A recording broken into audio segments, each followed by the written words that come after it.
లేకుండా కర్మలను చేస్తూ పరమాత్మని పొందును అని చెప్తున్నాడు. అంటే ఇప్పుడు మనం పరమాత్మని పొందాలి అంటే ఏం చేయాలి?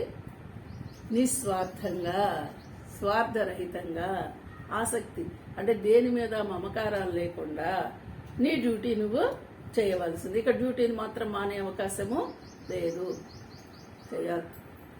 అంటే ఒకటి కొన్ని ఏంటంటే ఇప్పుడు మన శరీరం ఉన్నంత వరకు మన శరీరానికి కావాల్సింది చేయాలి కదా.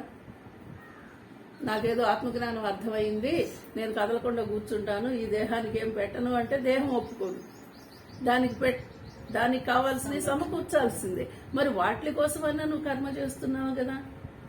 అంటే శరీరం ఉన్నంత వరకు కర్మలు చేయవలసిందే.